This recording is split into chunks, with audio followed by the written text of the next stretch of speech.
Hey everybody, how are you? It's Tuesday this week, and this is a long overdue podcast I have on SmartSDR for Mac, produced by Marcus DL8MRE. Marcus is a partner of ours. He develops this software. He sells it in the Mac store, just like SmartSDR for iOS. Totally different application, but very familiar. So I'm going to show you a few things about it. I'd meant to do it last week, but believe it or not, I had some issues with my Mac. So some of you've heard some of those stories, but any further ado, you will go to the Apple Store to find SmartSDR for Mac and download it and run it. There is a charge for that. It does not come included with SmartSDR or with your Flex 6000 radio. And it is separate from SmartSDR for iOS. Different program, different people. So let's jump into this. So you'll see it sort of looks the same. I'm going to connect to a radio. We'll connect to a local one I have here in the city, my 6600M, and we'll hit connect. And I hear it click, and look at that. We have SmartSDR for Mac. Looks a lot like what we're used to. Let's see where to start. So there's some cool things it does. We'll go over here on the right-hand side, and I can slide up and down. And these are controls that are like the ones that are SmartSDR for Windows. You can make adjustments to. By the way, this one's a key one. If you're going to talk on your MacBook or your Mac Mini or whatever, you want to have the input here set to Mac. This is your mic gain and etc. So a lot of this is really outlaid very well in the manual. We can drag things around like we're used to and double click on frequencies. This is not my remote station. That's why we're seeing some birdies here as well. And hey, Kevin and Andrew, how are you? And so let's look at some of the menu choices at the top. We have about, which is the traditional, what's it about? Some preferences, which are, some communication stuff. So you're going to leave it in Discover mode. There's my SmartLink account. That's okay. It's not. It's secure. You'll want to set up these regions, your languages, your SWR meter, etc. Hey, Dave. CW keys. By the way, you can hook up a foot switch to your MacBook Pro or whatever. So with your remote, you can actually have a foot switch. That works. It's outlined in the manual. Some mouse and trackpad things. Let's see, extended. I forgot what that was. Oh, IPv6 and stuff you probably aren't going to touch right now. You can have spots, and where do they show on the PAN adapter? And the big one, information and support. You can look through here. The manual, I said, is really good. I won't bring it up right now. And by the way, I've used it a couple of times. Pretty happy with it. So that's where the preferences are. We'll get rid of that. Let's pop into the radio. Some of the settings that are unique to the radio. Hey, Andrew. And do you guys just hang around, wait for me to show up? I mean, Andrew, you are always there, but maybe it's dinner time for you. Let's see, what do we got? My nickname, the transmit. These are for transmit 1, 2, 3, 4. By the way, don't forget you have to have this set if you're hooking an amplifier up. CW settings, some phone settings, whether you need a bias or a mic boost. This level meter during receive is one of my favorite ones. It allows me to set the mic level without even going into transmit. And I talk about that in a video I have already on YouTube. Receive, if you're not using a GPSDO, then you'll need to do a calibration. I've got a GPSDO in this one, so this doesn't work for me. Filters for bandwidth filters for receiving. So the sharper your filter is, the more time it takes. So that can introduce some latency. This is no different than SmartSDR for all the other clients as well. Some RTTY settings. 2125 hertz is normal. If you don't know about traditional RTTY, that's probably pretty foreign to you. ATU memories, let's see, and radio. And we have Siri deciding that it wants to do something for me, so let me just kill it. And firmware updates, etc. And hello from Brazil. Is that Cadu? I hope I pronounced that correctly. Sorry, I'm not actually showing the messages because it's just me. So there's the radio. We have DAX and CAT control.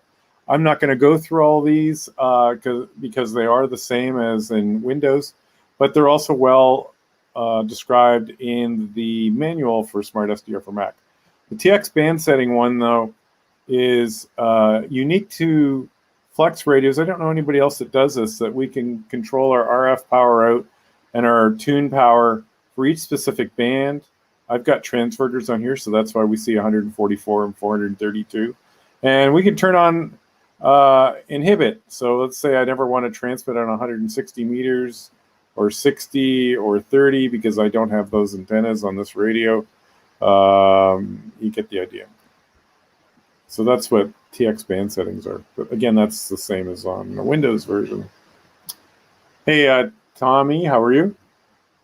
Let's see, radio transverter setups. USB cables are for the external USB cables that plug into the back of the radio, not into the computer.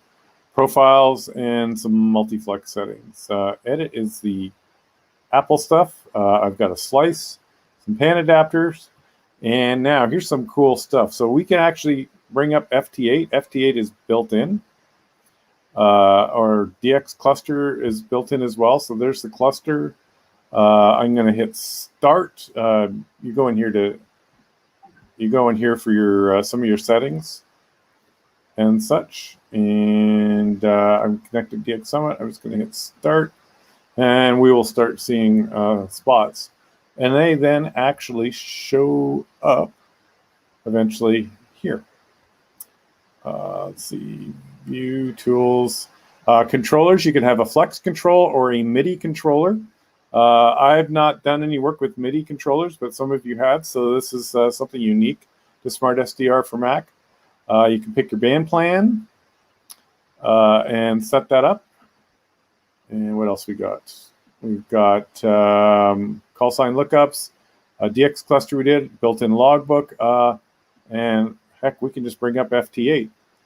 And I can select there and hit RX, my radio change frequency. Let's see, since we're doing a thing, look at that, there's signals, and it's built in. Your performance on FT8, oh, that's an FT, yeah, we're an FT8. Why are we not decoding? We will have to look at that. This is a brand new install, so probably something I haven't set up. But let's turn off filter. Your performance using FT8 over SmartLink, where you're actually moving the audio over the internet connection, may be questionable at times. So just be aware of that. We have the right antenna. We do. There we go. Because there can be packet loss over long distance hauls, that you may find that you'll be not receiving as well as if you do SmartLink locally. In my other talks regarding remote operations and in a Windows world, this is why I like having a PC local to the radio, because I just look at the screen remotely and I don't bring the data remotely. But that's a whole other talk. But so that's sort of nice. There's FT8 built right in, and that's configured. It just worked. And we have Siri still bugging me here, which is what I don't need. Logbook is built in, and obviously I've imported my logbook previously. And Tommy, no, it will not work on an iPad. You'll need SmartSDR for iOS, different application, but all that's there as well. What else we got? So controller network stacks is pretty cool. This will show you how much data you're working or using. If you've got some audio dropout, you'll want to watch these error rates. I am Wi-Fi connected, and if you've watched me speak before, you'll know that I consider Wi-Fi to be evil. It still is, even in my own house, and that's typical of what we can see in a Wi-Fi network. Even though I'm the only one home, but I am in not a rural area. I'm in a, what do you call it? I'm in a subdivision. So I have houses here, here, here, and here. And if we were to bring up my Wi-Fi, there's at least 20 access points, and they will impact my Wi-Fi performance. That's just the nature of the beast. And let's see, we got some slice details. Yes. So I'm going to close that again. If you want to change frequency rapidly, you can double click there and type in a frequency here, your volume or whatever. So that's pretty slick. And what else can we show? Log a new QSO. There's keyboard shortcuts. DX cluster we looked at. Call sign lookup. We can look at, let's see, W1AW. Hit enter.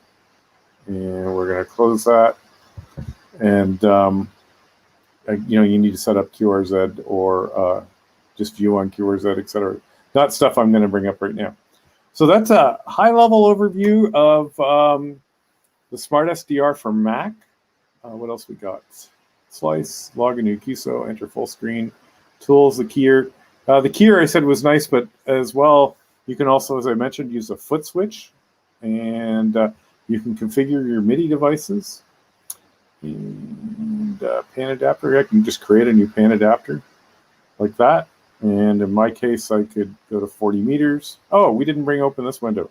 We could take this over to 40 meters and, move this around and, or whatever.